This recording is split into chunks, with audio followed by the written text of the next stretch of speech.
Alright. So we got another one of these.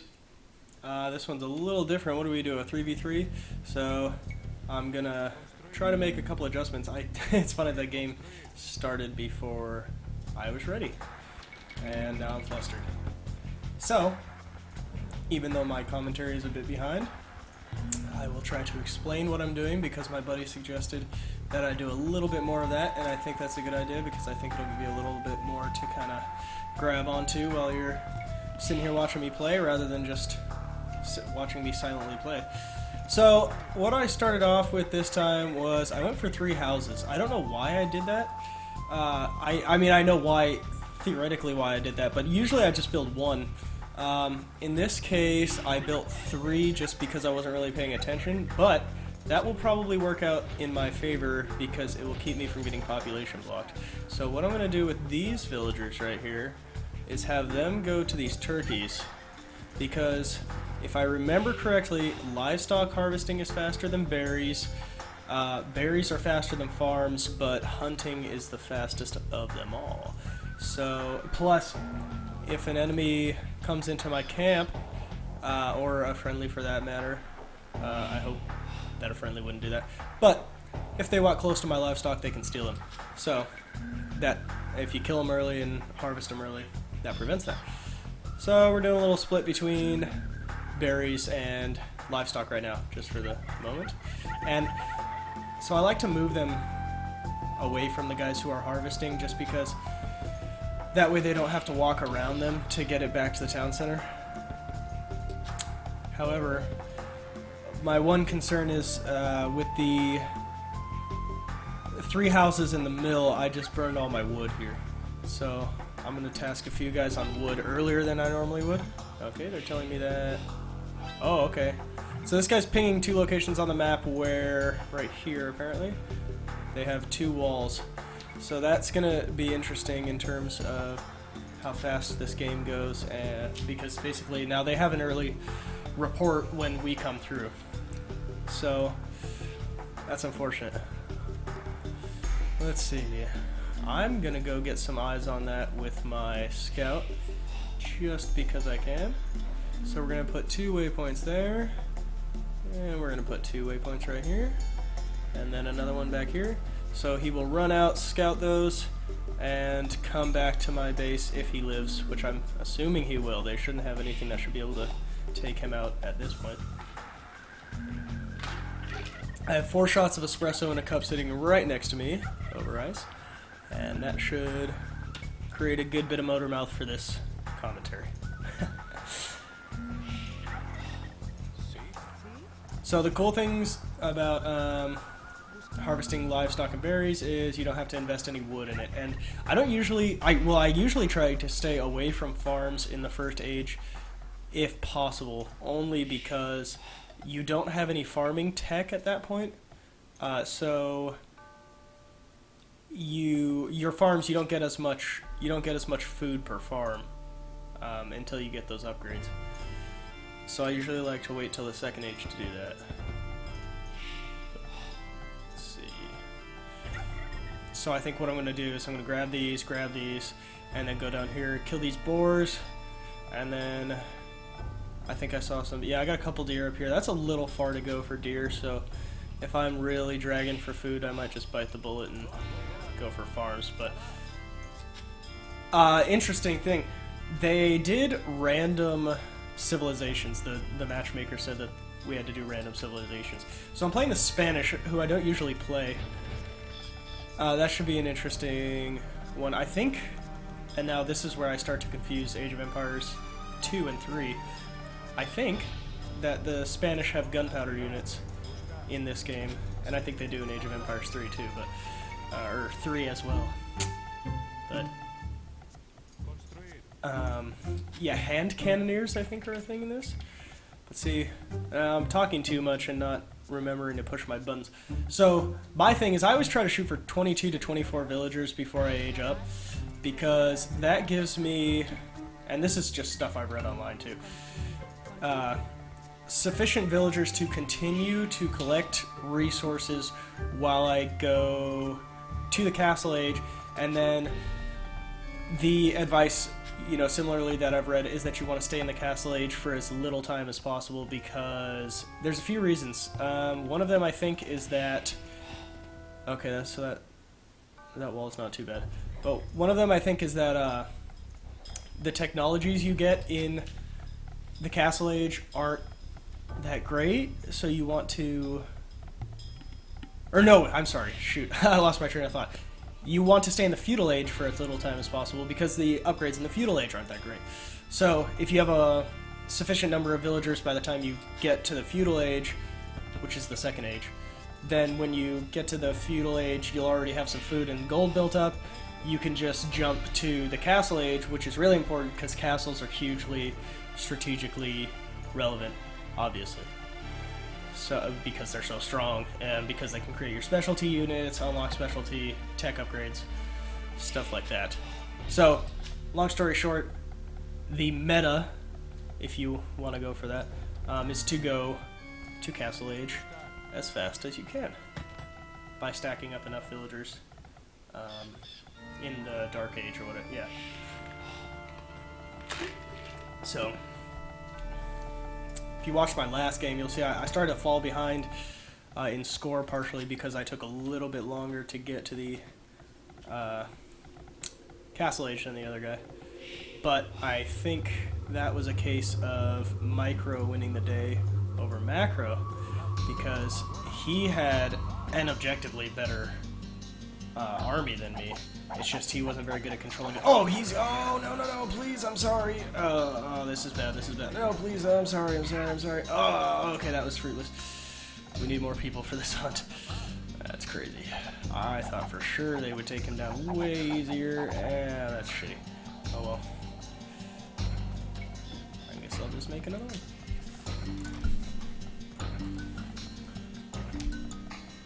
Please forgive me for lapses in the commentary because... Oh no, you need to go here.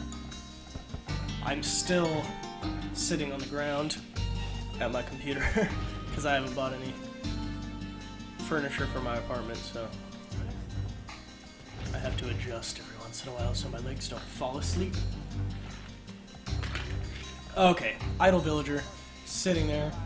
Perfect. Hey, tap your period key every once in a while when you are playing this game because that's your idle villager key, and it will tell you if you've been a dumbass. So what I'm doing now is I'm pulling these guys off here just to deliver this food because you need 500 food to get to the next stage.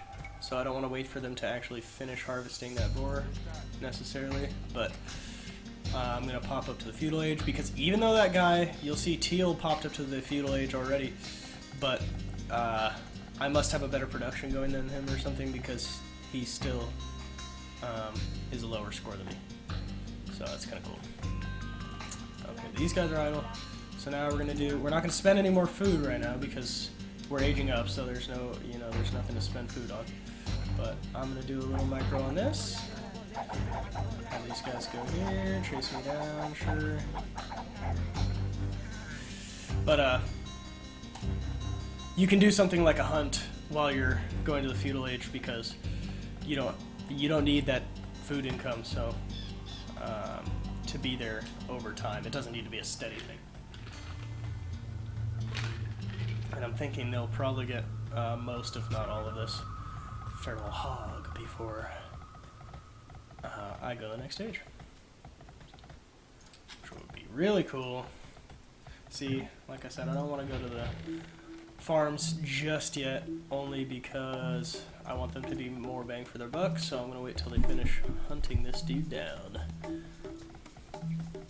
Let's see. Process that out. So the first thing I want to do when I get to this age is go boom, wheelbarrow. That makes people faster, all your villagers faster, so that they can just harvest resources quicker. I do wood right away, I do farms right away. So now, once that farming upgrade improves, I can start these farms. I wouldn't usually wait, these are kind of wasted seconds, but I'm gonna call it okay. There it is. So here, we go boom, boom.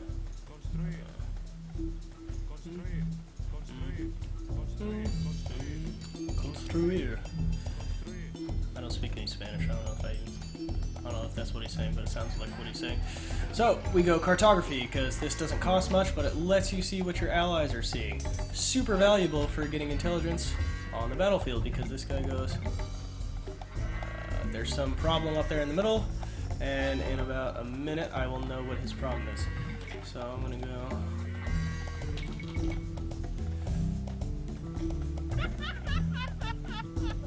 lost 10 villagers. Okay, that puts us at a significant disadvantage, because that means, you know, on a scale like this right now,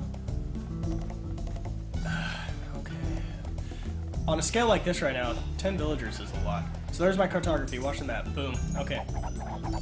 So, he's taking down the Javelina. At least we control that wall on the left side. So, you know what, I don't want him to close it. Well, I'll close it up because he asked me to. So we're gonna do that. I need to get some stone production going. But you'll notice that I said I wanted to have as much food as possible going into the feudal age, and I don't have that. So where is your marketplace? We are gonna go ahead and make an investment right now on trade cards, which run back and forth, and they collect gold. So takes a little bit of the production stress off your villagers, just supplements income. You want to be thinking of just supplementing your income, man, any way you can. I'm at 25 out of 30. I should build a couple of houses. I try to, you know, these are all just random thoughts that pop into my head, but I try to build houses in little cells so they don't walk through and kill every single one of my houses at the same time, because if you don't have any housing, you can't build any warriors. So that happened to the dude last game I played, who I was playing against. He built all his houses in one place, and then when I did my end run, I just destroyed all the houses and couldn't build any more soldiers. So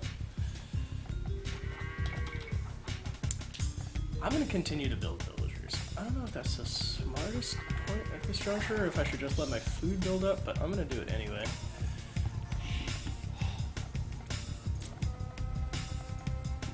The other thing I might do is just be a bro and run through here, gather a bit of intel for my team.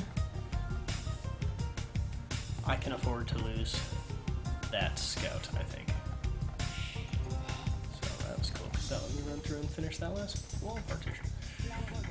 Okay. So we're going to do this. Boom, boom, boom, boom. I'm just setting waypoints back here. And so he's going to run out, hopefully not get killed by these panthers or whatever they are. Jaguars? Okay. He's hopefully not going to get killed by those jaguars. Throw up a little gold mining production there. But, you know, he'll probably die. But maybe I'll gather a little bit of intel while I'm out there. Which I found, you know, as in real life, intel is kind of the key to success in a lot of cases, because how are you supposed to fight an enemy if you don't know what they have? So I try to grab at least a little intel regarding just their location, what kind of production they got going on, because this dude, see, this guy's farm heavy. That guy's got a lot of farm. In fact, I'm going to go through and just get a better idea of what's going on here. Because the thing is, this puts me at a slight advantage right now. I haven't seen any scouts roll through my camp at all. And this guy has almost nothing. This guy is lame. He is lame as shit. He's building a barracks, but my frickin', you know, I'm gonna harass him, fuck it. Stop building your barracks, I don't like you. See, look at that, that's stupid. That's just stupid heckling, and now he doesn't have a barracks. That could have been turning out soldiers, and now it's not going to. Because I just harassed him. So, you know what, screw it, I'm gonna harass him. And furthermore, I could build a barracks now.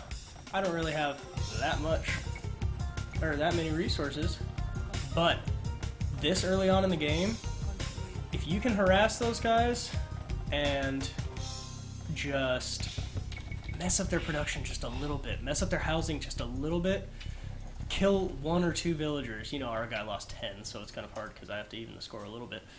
But if you could just throw them off their game just a little bit, like this kind of stuff.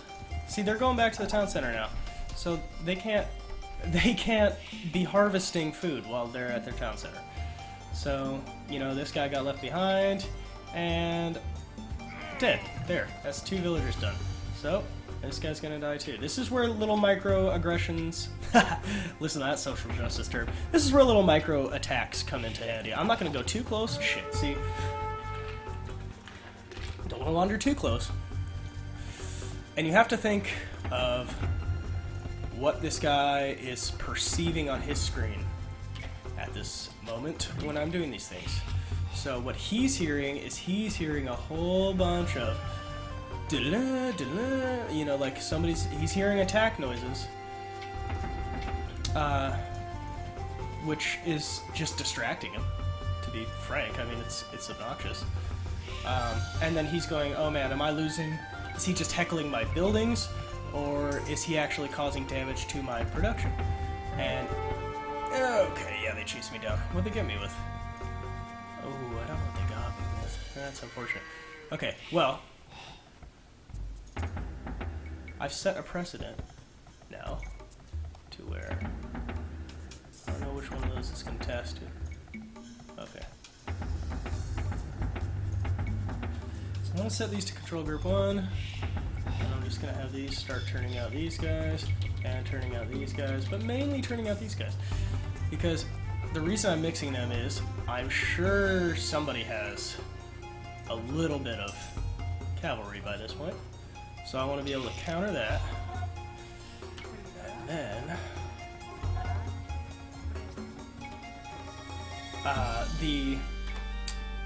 the actual swordsmen, so the pikemen, right, they have bonus against cavalry, so I like to cover my bases for cavalry by integrating a few pikemen in there. And then as far as the buildings and enemy infantry, the regular swordsmen have bonuses against buildings, and since I'm the Goths, they are just better than other infantry. It's just got a few armor and attack upgrades. Just ends up, you know, the units are a little cheaper and they hit just a little bit harder, so that's why this is a good infantry civilization. And I could be wrong, you know, if I'm wrong on some of my stats. Wait, did I just say? Okay, see, here's the problem. Here's the whole problem. I have just been talking about playing the Goths this whole time because that's the only civilization I ever play.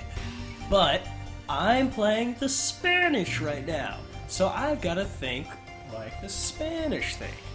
And I don't know how the Spanish think because I don't play the Spanish. But a solid little mix of infantry and archers. Sorry, I leaned away from the thing. Solid mix of infantry and archers, you know, diversified infantry, diversified archers if possible. Never hurts in this early game, no matter what civilization you happen to be playing. Unless they're one of those really fringe ones where it's like they have some sort of weird unique thing, like I think the Mongols or somebody, they I believe don't have to build houses because they're supposed to be like a nomadic people or whatever.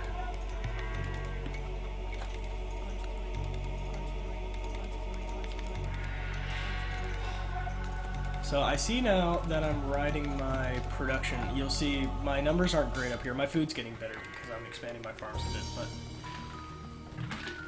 I'm riding a little close on my resources, so I want to try to get those numbers up before I can start really churning out some good numbers on my army. So this, I go, you know, is this the force I want to fight with ideally? No. But in this case, I'm going to send them out anyway because I would rather provide some heckling early in the game just to throw them off a little bit than, you know, decisively win later, because every second that you're preparing to fight, the enemy's preparing to fight too. So if you have a little leg up, which it looks like I have a little leg up over green, then I'm of the opinion that you should take it. So I'm going to attack move them over there, and there go my farms. They're dying. That's shitty. I'm not sure why those jaguars decided to attack my guys this time. But they're dead now, so that's no problem. So I'm just going to probe in here and see what I can do. And I'm sure my teammates are appreciating this right now because I'm negatively impacting this guy's ability to bring effective troops to the fight, while giving my guys time to build their armies up more effectively.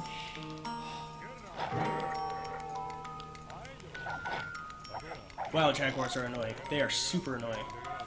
Okay. So what I'm going to do is whack this guy real quick, just because I can. I don't think they're aggressive, so they'll run away. Yep, and kill the jaguar. Kill the jaguar? What the heck? Okay. So, just doing little things like decreasing the amount of surveillance that they have. Stupid little things like that. Little attacks. I'm population blocked again.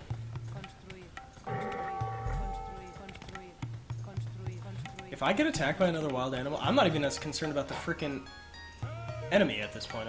I'm more concerned. See, watch this. These trade cards, they're kind of expensive. When you can kill these trade cards, that's like 100 wood each time. And 50 gold. 100 wood. And who resigned? Oh, okay. So we already took out blue. Watch this. They're gonna escape probably half of these fuckers, but it doesn't matter because they're already losing. You know, as a team, they're losing. So.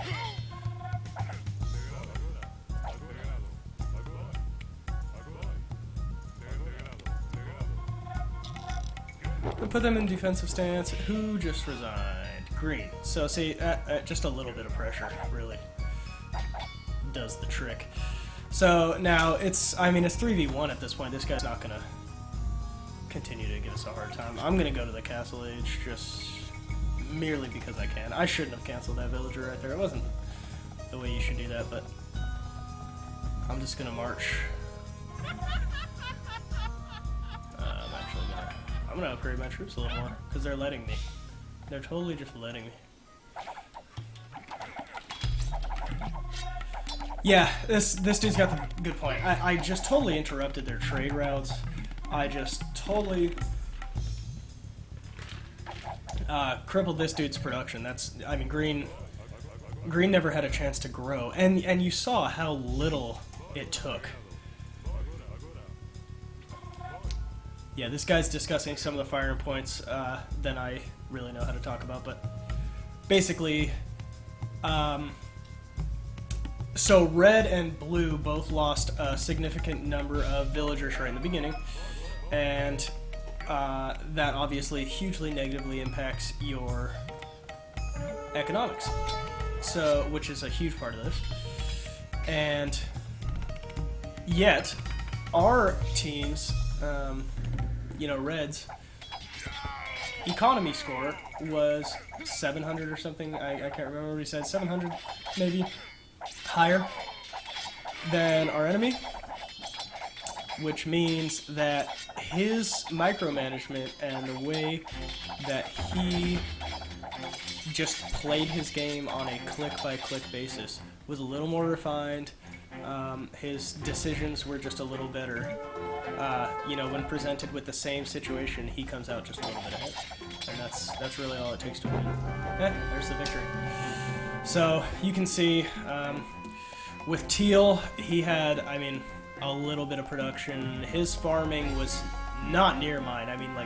I think I was kind of mid-tier farming in terms of just sheer number of farms. This guy had a ton. This guy was probably an economic powerhouse. He was tooled up for production. He could have been really effective if he had had the chance to grow uninterrupted, but when my small army came in here and took out tons of his villagers, tons of his trade carts, you know, with a force this size, I didn't even get these guys down here. Look at this, fresh troops right here. I mean, they would have stomped him if that first wave had failed. Plus, I just hit Castle Age, so back at the armory, I would go, okay, with this, I would hit a few more upgrades for my warriors. Same with here and here, just upgrading the units I already have. And then also starting to integrate specialty units because I would have started building castles. But an interesting last-ditch effort by Teal to throw up a castle right here to see if he could block this channel, which if he had been able to get that up, it would have certainly slowed me down. But one archery range, one stable, I'm not seeing a barracks anywhere. Yeah, one archery range and one stable with, what's 1, 2, 3, 4, 5, 6, 7 houses. Yeah, one barracks, one archery range, one stable, one barracks does not an army make. So, due to some good micro, some good econ on our teammates' part, that was an easy victory. Thanks for watching, guys. See you in the next one.